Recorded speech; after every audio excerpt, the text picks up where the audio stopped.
हमारी संस्कृति, हमारे संस्कार सदा रहे हमारे साथ। भारत के महान ग्रंथों और काव्यों का संपूर्ण संकलन। सब्सक्राइब करें तिलक। कई तरीके की एलईडी लाइट्स आपके घर और ऑफिस के लिए। GR LED lights, make India bright.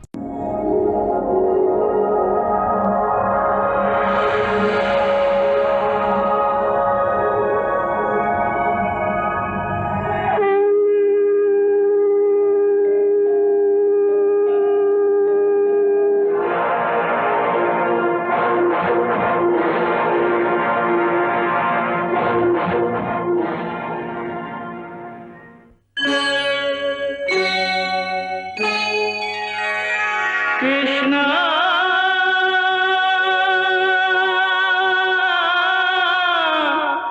Krishna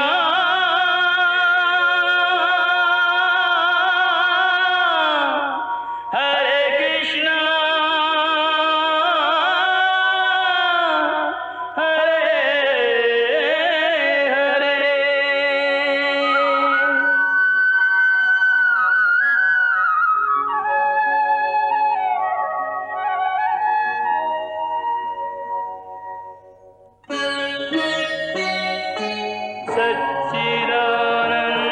सच्चिदानन्दरूपाय विश्वोत्पत्त्यादिहेतवे तापत्रयविनाशाय श्रीकृष्णाय वयं नमः।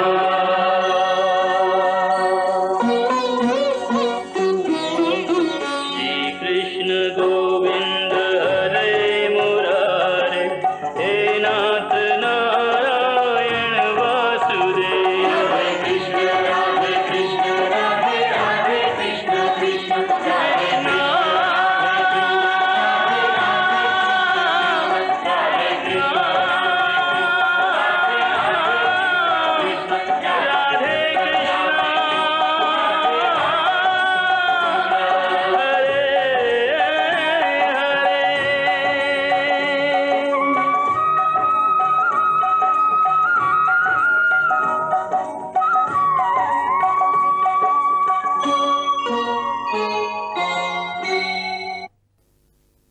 जय श्री कृष्ण। भगवान श्री कृष्ण ने अपने इस अवतार में बड़ी विचित्र और विविध प्रकार की लीलाएं की हैं, जिनमें कुछ अद्भुत हैं, कुछ चमत्कारी, कुछ रसमयी, कुछ भावनामयी, कुछ बहुत कठोर और कुछ अति कोमल। यूं चमत्कार देखें तो जन्म लेते ही चमत्कार दिखाने शुरू कर दिए। कारागार में पिता की हथकड़ियां अपने आप टूट गई। तूफानी नदी पार करके नंद बाबा के घर चले गए। फिर एक के बाद एक चमत्कार दिखाए। गोवर्धन पर्वत को एक उंगली पर उठा लिया।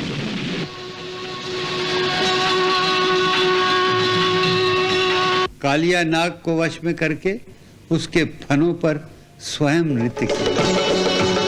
देखो कालिया के फन पर नाचत कन्हैया, ओ कालिया के फन पर नाचत कन्हैया।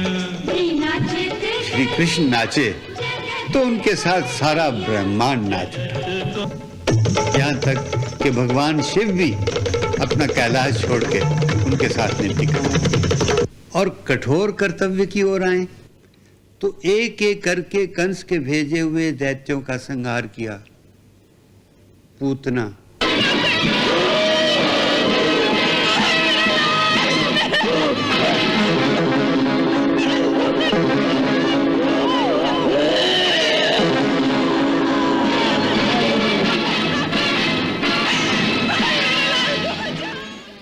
अघासुर, बकासुर आदि।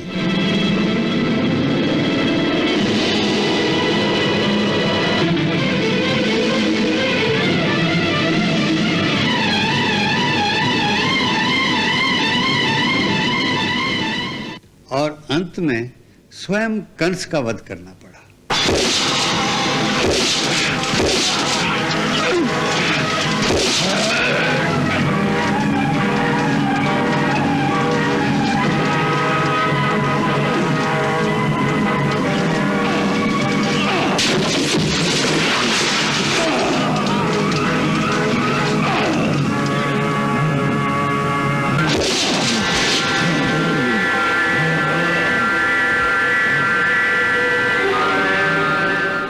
अब जहां तक रस का संबंध है, प्रभु के जीवन में प्रेम रस प्रधान रहा। उस प्रेम रस की चरम सीमा महारास में हुई। सृष्टि के कण कण में इसका आभास है, हो तारों में नर्तन, फूलों में उल्लास है। और जहां तक भावना का प्रश्न है, श्री कृष्ण ने बार बार स्वयं कहा है कि वो केवल भावना के भूखे हैं। इसका प्रदर्शन उस मार्मक दृश्य में होता है जब उन्होंने अपने गरीब मित्र सुदामा के लाए हुए कच्चे तंदुल इस प्रकार खाए जैसे उन कच्चे चावलों में अमृत भरा हुआ था। इसी भावना का प्रदर्शन तुलादान के समय हुआ। तुलाभार के समय जब सत्यभामा के अहंकार से भरे हुए जेवर और आभूषण उनके वजन की बराबरी न कर सके, तो रुक्मिणी के द्वारा भक्ति भावना से भरा हुआ तुलसी का एक पत्ता स्वयं भगवान के वजन से भी भारी हो गया।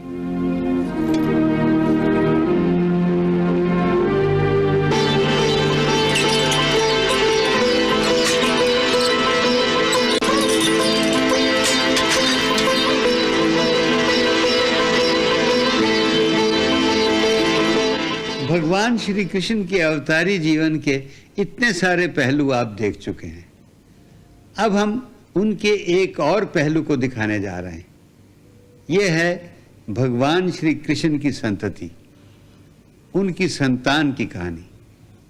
श्री कृष्ण का सबसे बड़ा पुत्र था प्रद्युम्न, जिसने रुक्मिणी के गर्भ से जन्म लिया। रुक्मिणी स्वयं महालक्ष्मी का अवतार थी। सो ये जाहिर है कि भगवान श्री कृष्ण और महालक्ष्मी की अवतार रूपा रुक्मिणी से जो संतान होगी वो भी अवतारी होगी।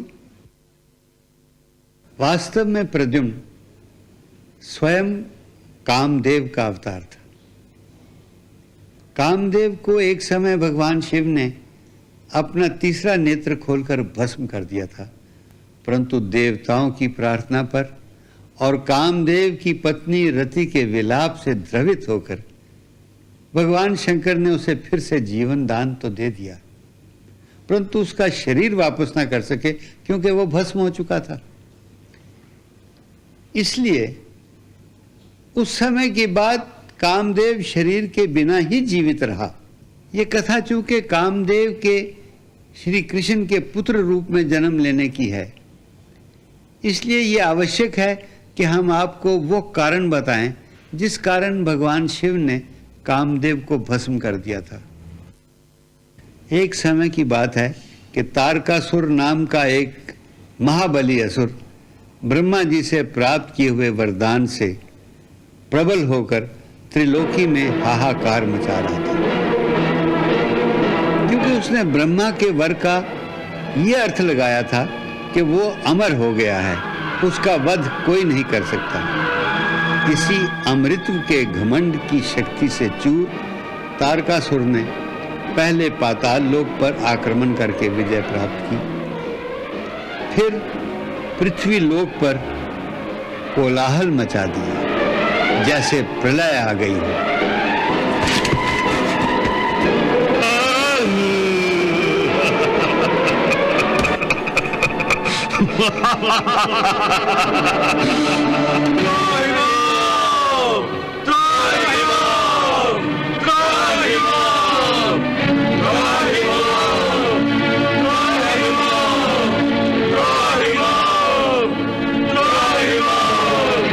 ये सब मैं क्या देख रहा हूं? पृथ्वी लोक के देवता स्वरूप ऋषियों और मुनियों के शरीरों पर अत्याचार के ये चिन्ह? पृथ्वीलोक पर यह कैसा संकट आया है? यह संकट नहीं है इंद्र देवता, प्रलय आया है, प्रलय। असंभव। अपने समय से पहले प्रलय नहीं आ सकता। हे इंद्र देवता, यह प्रलय नहीं तो क्या है? कुछ ही पलों में बड़े बड़े महल खंडहर बना दिए गए, हर घर चिता बन गया है, हर गली से जलती हुई लाशों की गंध आ रही है, आकाश से मेघ नहीं आग बरस रही है, यहां तक कि नदियों का पानी सूखकर आकाश से याचना कर रहा है।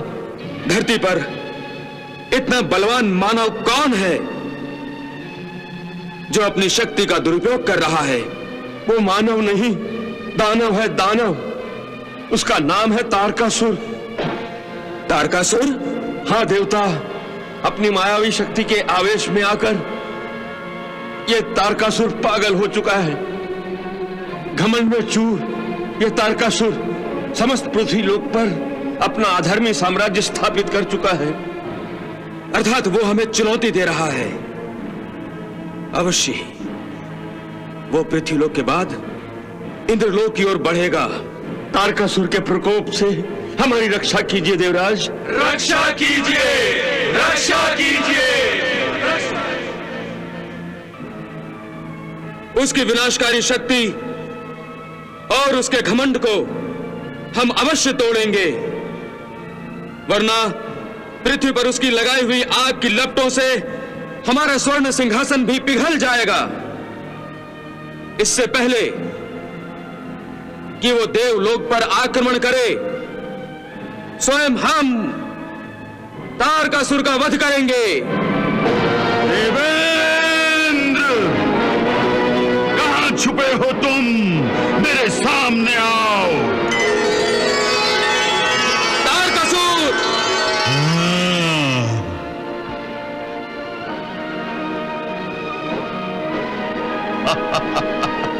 देवराज, तुम मुझे ही खोजने निकले थे ना? लो, मैं स्वयं उपस्थित हो गया तुम्हारी सेवा करने। तुम्हारे सिर से इंद्रलोक के मुकुट का भार उतारने।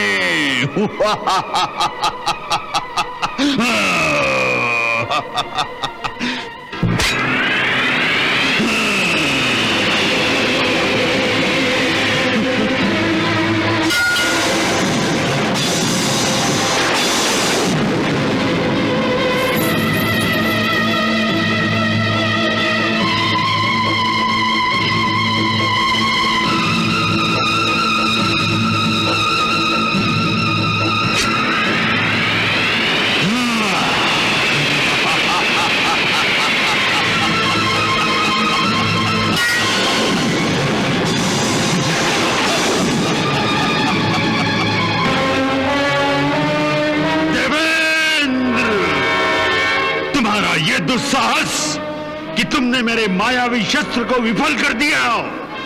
तुम्हें इस अपराध का दंड मिलेगा, अवश्य मिलेगा। दंड? दंड तो मैं तुम्हें दूंगा तारकासुर। तुम मुझे दंड दोगे? हाँ? तुमने पाताल पर अपनी शक्तियों का दुरुपयोग किया है और फिर पृथ्वीलोक पर असहाय मानव जाति की हत्या की है, ऋषि मुनियों का अनादर किया है। तुम अधर्म का राज स्थापित करने की चेष्टा कर रहे हो। इस पाप का दंड तुझे भोगना होगा। कौन मुझे दंड देगा? तारकासुर, मैं तुझे दंड दूंगा। मैं देवलोक का अधिपति। देवलोक का अधिपति? नहीं देवेंद्र, तुम अब देवलोक के अधिपति नहीं रह गए। अब आज से मैं देवलोक का अधिपति हूं। मैं आज से तुम्हारे सिंहासन पर बैठूंगा। अब मैं देवलोक का अधिपति हूं। इससे पहले मैं तेरा वध कर दूंगा, नष्ट कर दूंगा, परास्त कर दूंगा तुझे।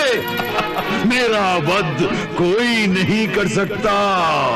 मैं पाताल विजेता हूँ, पृथ्वीलोक का राजा और अब देवलोक का नरेश हूँ।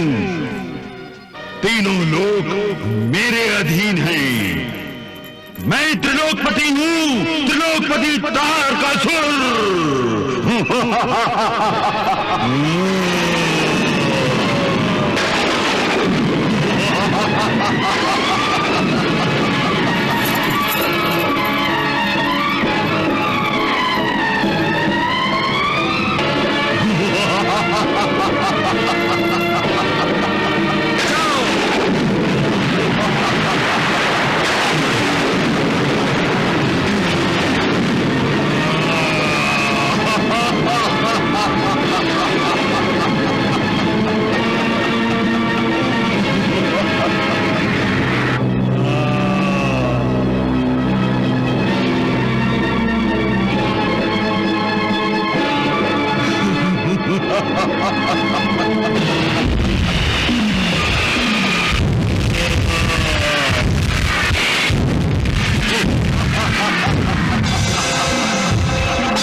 अब मैं त्रिलोकपति हूँ, त्रिलोकपति तारकासुर। अब मैं तेरे सिंहासन पर बैठूंगा।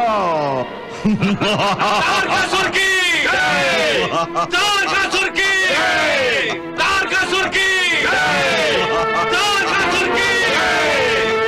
तारकासुर की जय! तारकासुर की जय! तारकासुर की जय! अब मैं देवलोक का भी राजा बन गया हूं।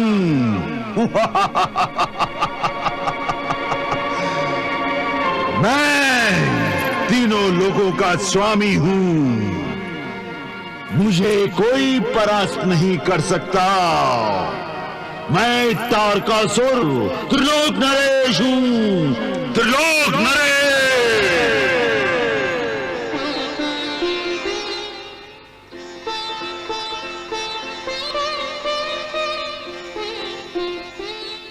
प्रणाम भगवान, प्रणाम माता लक्ष्मी।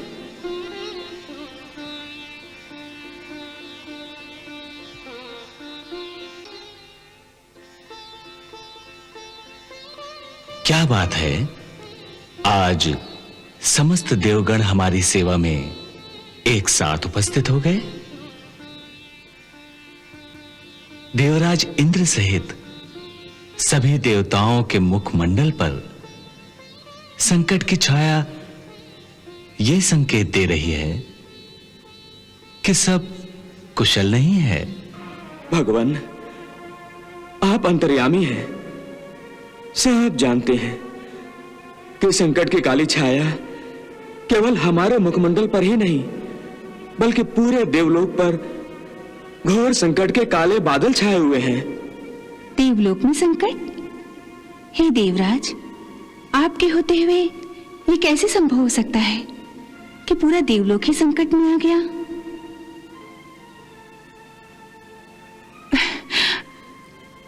ऐसी कौन सी घटना घटी है देवलोक में जिसने आपको मौन कर दिया है? नारायण नारायण। नारद जी, देवी लक्ष्मी उत्सुक हैं, आप ही कहें क्या अनर्थ हुआ है? नारायण नारायण। प्रभु, दैत्यराज तारकासुर ने पाताल और पृथ्वीलोक को परास्त करने के पश्चात इंद्रलोक में देवराज इंद्र को भी युद्ध में परास्त कर दिया।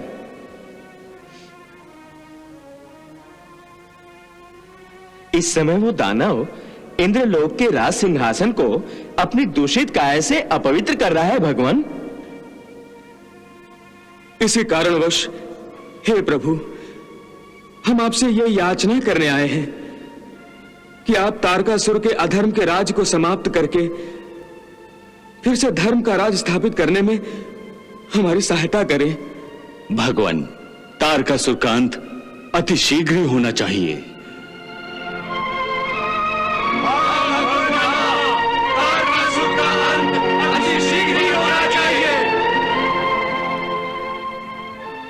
क्या बात है प्रभु?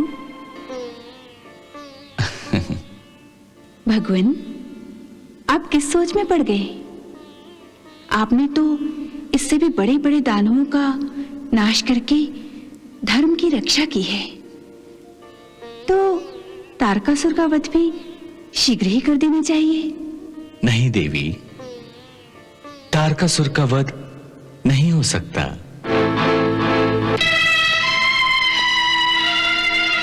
तारकासुर का वध नहीं हो सकता? परंतु क्यों प्रभु? इसलिए कि मैं तारकासुर का वध करूंगा नहीं और कोई दूसरा उसका वध कर नहीं सकता। ये आप क्या कह रहे हैं भगवान? दूसरा कोई वध नहीं कर सकता? तारकासुर ब्रह्मा जी के दिए हुए वरदान की शरण में सुरक्षित है। प्रभु, ब्रह्मा जी का वरदान? हाँ देवेंद्र, बहुत पहले की बात है। तारकासुर ने ब्रह्मा जी से वरदान पाने के लिए कई वर्षों तक एक लंबी तपस्या की थी। अपने भक्त की इस भक्ति से प्रसन्न होकर ब्रह्मा जी ने तारकासुर को दर्शन दिए और वरदान भी दिए।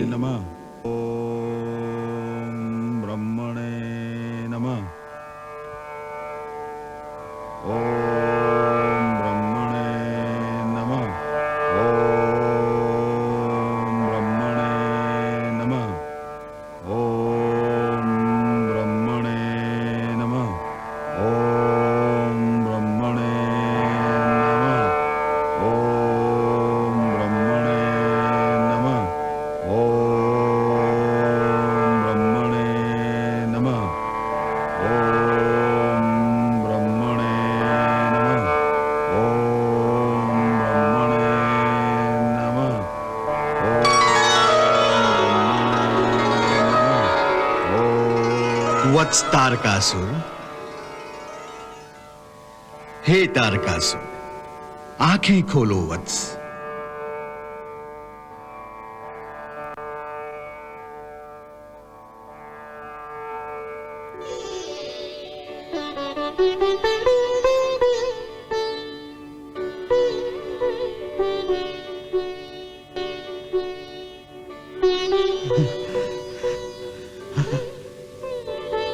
प्रणाम ब्रह्मदेव। तारकासुर, तुम्हारी भक्ति ने हमारे मन को मोह लिया है। तुम्हारी तपस्या आज सफल होने जा रही है। हे भक्त, हम तुमसे प्रसन्न हुए हैं और तुम्हें वरदान देना चाहते हैं। मांगो, क्या वरदान चाहते हो? हे ब्रह्मदेव, यदि आप मेरी तपस्या से प्रसन्न हैं, तो मुझे अमर होने का वरदान दें। तारकासुर, तुम इस मृत्यु लोक में रहकर अमर होना चाहते हो? मैं सदा जीवित रहना चाहता हूं प्रभु। ये मुझे वरदान दें कि मेरी मृत्यु ना किसी शस्त्र से हो और ना ही किसी अस्त्र से। परंतु मृत्यु तो अटल है। हर प्राणी को एक न एक दिन प्राण त्यागने ही पड़ते हैं। परंतु मेरी तपस्या का उद्देश्य तो केवल मृत्यु पर विजय प्राप्त करना था भगवान। असंभव। इस नाशवान संसार में केवल मृत्यु ही अमर है। ये वरदान मैं नहीं दे सकता। इसलिए हे भक्त, कोई दूसरा वर मांगो। तो फिर आप मुझे ये वरदान दें कि संसार के किसी मनुष्य अथवा किसी देव के हाथों ना मरूं, और यदि मेरी मृत्यु होनी ही है तो परमपिता भगवान शिव शंकर एवं माता पार्वती के पुत्र के हाथों ही हो। तारकासुर ने जब ये अनोखा वरदान मांगा तो ब्रह्मा जी बोले, बड़े चतुर हो भक्त, इस तरह तो तुम लंबी आयु प्राप्त करना चाहते हो। तुम जानते हो कि भगवान शंकर इस समय तपस्या कर रहे हैं और उनकी तपस्या लाखों युगों तक चलती रहेगी, और जब तक ये तपस्या समाप्त नहीं होगी माता पार्वती को पुत्र नहीं होगा। तो देवगणों, अब तो आप समझ गए होंगे कि तारकासुर का वध इस समय नहीं हो सकता, क्योंकि मैं उसका वध करके ब्रह्मा जी के वरदान का अनादर नहीं करूंगा और कोई दूसरा तारकासुर का वध कर ही नहीं सकता। तो फिर देवलोक पर आए इस संकट का निवारण कैसे होगा प्रभु? जैसे होना तय है, अर्थात शिव पुत्र के हाथों तारकासुर नष्ट होगा। प्रभु, परंतु शिवजी का पुत्र कैसे होगा? वो तो तपस्या में लीन है। नारायण नारायण, और युगों युगों तक लीन रहेंगे भगवान। तो जाकर उनकी तपस्या को भंग करो, क्योंकि इसके अतिरिक्त दूसरा कोई उपाय नहीं है।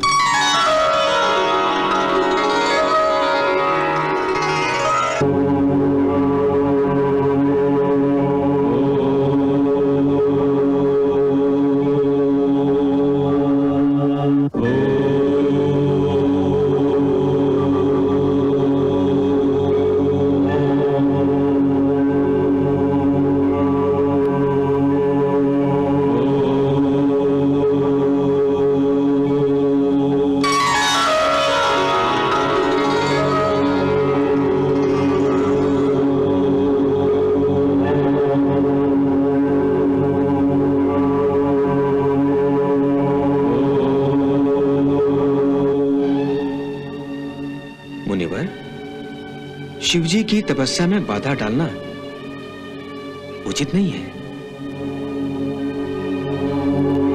यदि उन्हें क्रोध आ गया तो।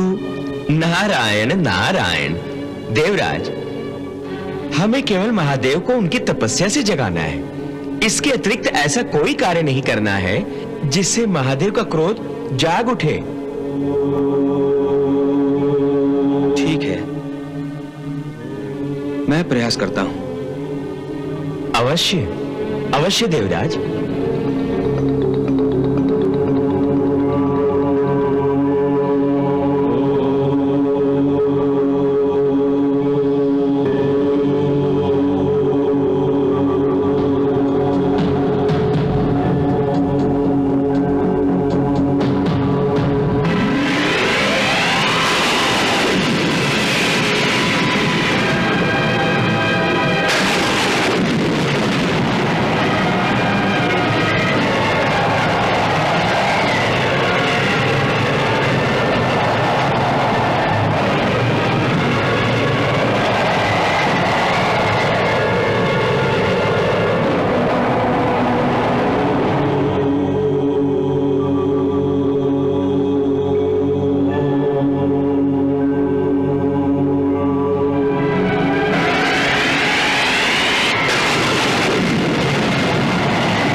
वर्षा का तो कोई प्रभाव नहीं पड़ा।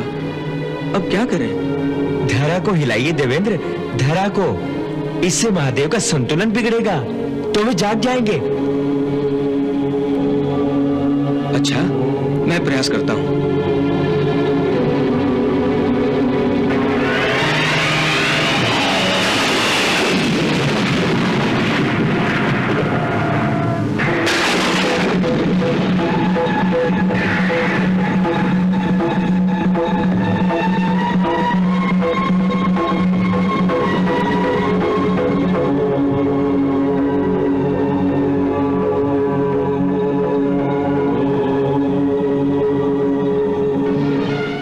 लगता है शिवजी की तपस्या अटल है। महादेव का ध्यान आप भंग नहीं कर पाएंगे देवराज। तो फिर आप ही बताएं मुनिवर, अब क्या करें? शिवजी की तपस्या कैसे भंग करें? शिवजी की तपस्या भंग करने का सुझाव तो भगवान विष्णु का था, सो उन्हीं से पूछते हैं। आप उनकी स्तुति करें, उन्हें बुलाएं। ठीक है। हे जगत के पालनहार, हे जगन्नाथ, हे लक्ष्मीपति, हम पर कृपा कीजिए, हमें दर्शन दीजिए प्रभु।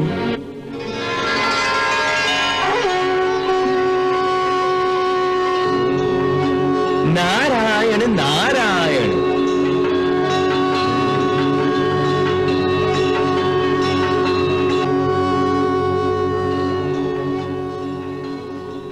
कहो देवराज, अब क्या समस्या है? प्रभु, आपकी आज्ञा अनुसार हमने शिवजी की तपस्या भंग करने की चेष्टा की। हवा चला दी, वर्षा लाई, यहां तक कि धरती को भी हिला डाला, परंतु शिवजी पर इसका कोई प्रभाव नहीं पड़ा प्रभु। पड़ेगा भी कैसे? ये सब दिव्य लीलाएं तो उनके अधीन हैं। तब तो देवराज अपने उद्देश्य में सफल नहीं होंगे। होंगे, यदि इन लीलाओं से उठकर कोई उपाय करें। तो आप ही हमारा मार्गदर्शन करें प्रभु, बताएं हमें क्या करना होगा। देवराज, ब्रह्मा जी ब्रह्म जानते हैं, इसलिए वो त्रिलोक के हर व्यक्ति का मन भी जानते हैं। शिव जी की तपस्या को भंग करने का रहस्य भी वही बताएंगे। जैसी आपकी आज्ञा प्रभु। नारायण नारायण।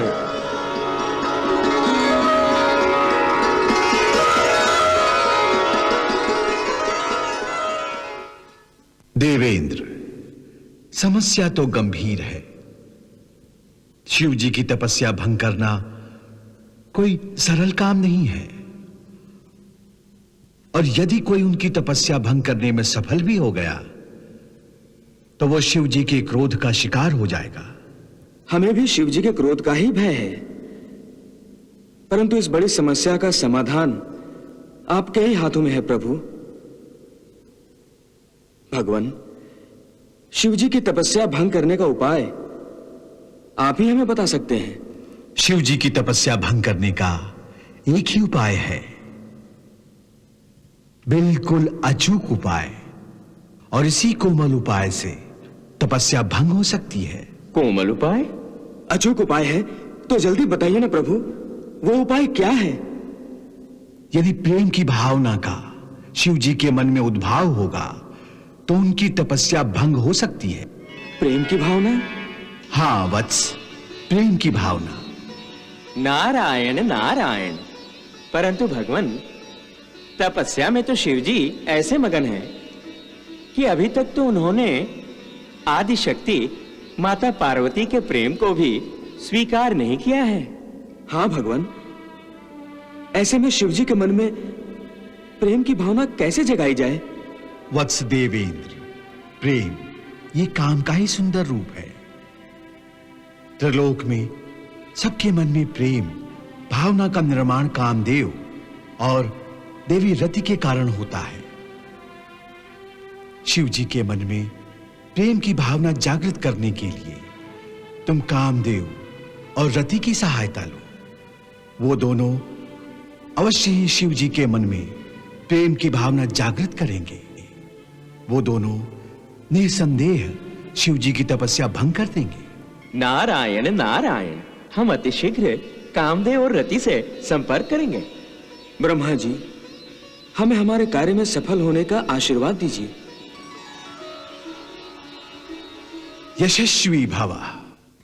नहीं नहीं नहीं। देवी रति, आप समझते क्यों नहीं? यह काम अति आवश्यक है। ये काम बहुत ही खतरनाक है। शिवजी को तपस्या से जगाना उनके क्रोध को जगाना है, और ये खतरनाक काम मैं आपको कदापि नहीं करने दूंगी, और ना ही इस काम में मैं आपका साथ दूंगी। यह कैसी त्रियाहट है? आपको समस्त देवगणों और देवलोक का भी ख्याल नहीं?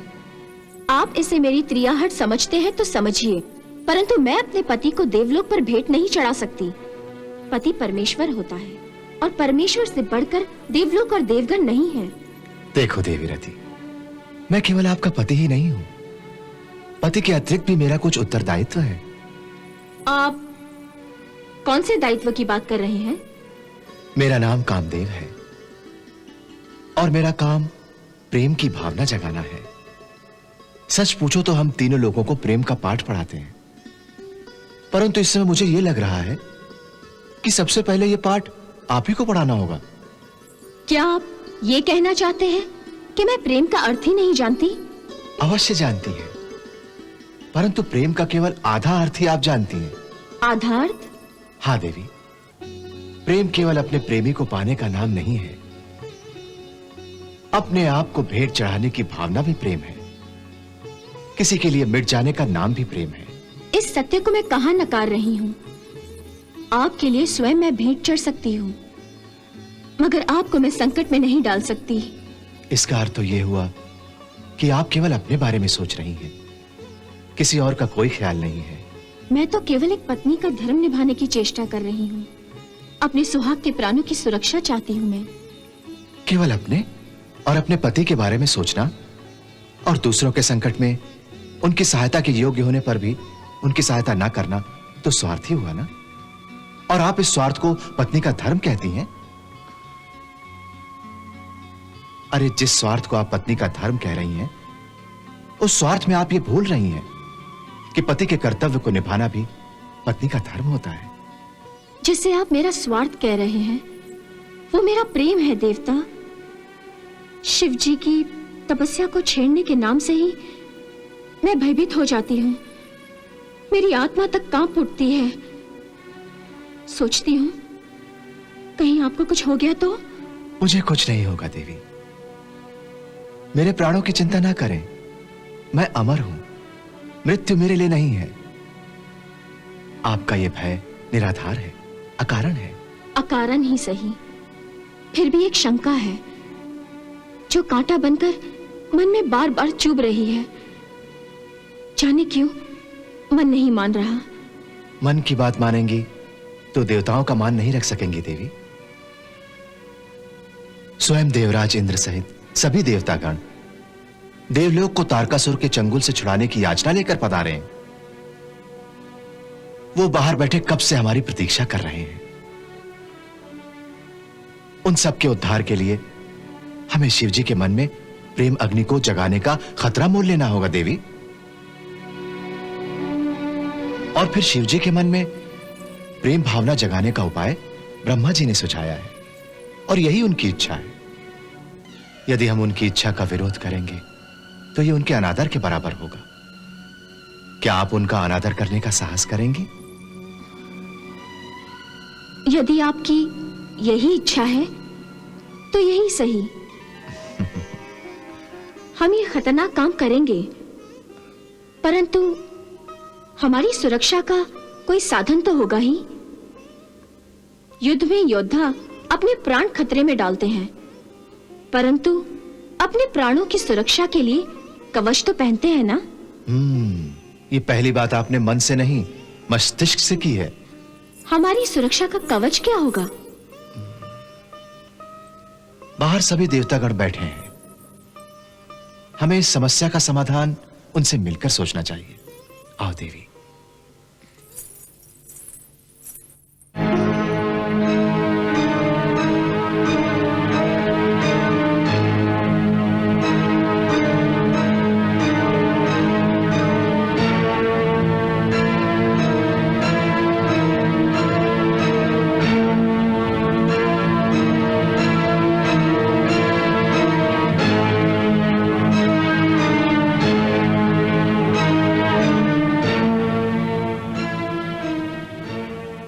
तो कोई उपाय समझ में आया? देवराज, जब आप ही कोई उपाय नहीं सोच सके तो हमारी सुरक्षा का आश्वासन कौन देगा? सुरक्षा का आश्वासन केवल माता पार्वती ही हमें दे सकती हैं। वो कैसे देवी? हम शिवजी के मन में प्रेम की भावना जगाना चाहते हैं ना? हाँ। आप तो सभी जानते हैं कि हिमालय पर्वत की कन्या देवी पार्वती पूर्व जन्म में शिवजी की पत्नी थी। सती नाम था उनका। शिवजी का अपमान हुआ, इसीलिए आदि माता ने आत्मसमर्पण कर लिया था। अब इस समय आदि माता ने देवी पार्वती के रूप में पुनर्जन्म लिया है और वो शिवजी को प्राप्त करने के लिए तपस्या कर रही हैं। देवी रति, आप कहना क्या चाहती हैं? शिवजी का विवाह आदि माता पार्वती से ही होगा, ये विधान तो सभी जानते हैं। शिवजी पर केवल माता पार्वती का ही अधिकार है। इसमें कोई संदेह नहीं है। तो हम शिवजी के मन में प्रेम भावना जगाने से पहले यदि माता पार्वती से आज्ञा लें तो महादेव की तपस्या भंग करने के आरोप से हम बच जाएंगे। नारायण नारायण। वाह देवी वाह। तो आइए चलें आदि माता के पास आज्ञा लेने। नारायण नारायण नारायण नारायण।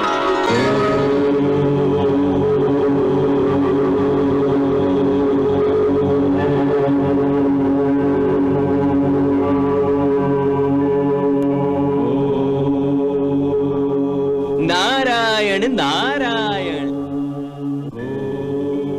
प्रणाम माता।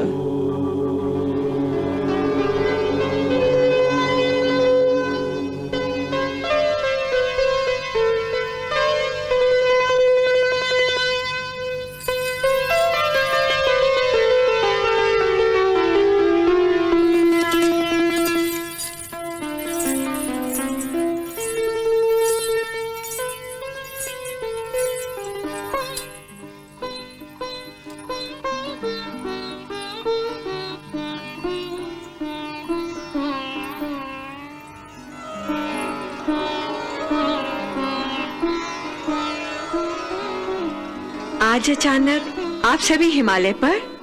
देवर्षि, क्या आपकी इसमें कोई चाल है? नारायण नारायण। इतना साहस मुझ में कहाँ माता? हम तो आपके भक्त हैं, क्या आपके दर्शनों के लिए भी नहीं आ सकते? देवर्षि, आप जब इस प्रकार मीठे शब्दों की छुरी चलाते हैं तो मेरे मन में शंका सिर उठाने लगती है। माता, देवर्षि ठीक कह रहे हैं, हम आपके दर्शन करने ही आए हैं। कामदेव और रति को लेकर? देवेंद्र, पहले कभी ऐसा नहीं हुआ था। इससे पहले तारकासुर जैसे दैत्यराज की समस्या भी तो नहीं थी माता। हमारी समस्या का समाधान केवल आप ही कर सकती हैं माता। वो कैसे? महादेव शिवजी को उनकी तपस्या से आप ही जागृत कर सकती हैं माँ। देवर्षि, आप महाज्ञानी हैं। आप जानते हैं कि मैं इस बारे में असमर्थ हूं।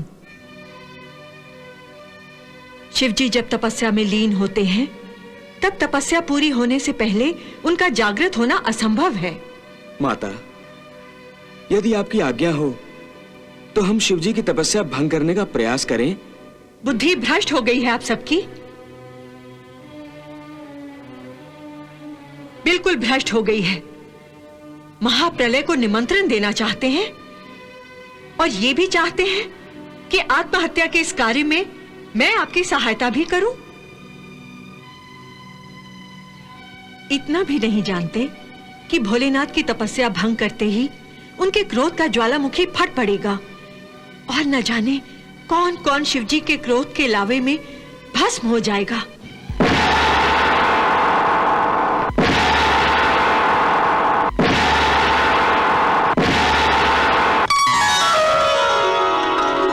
कृष्णा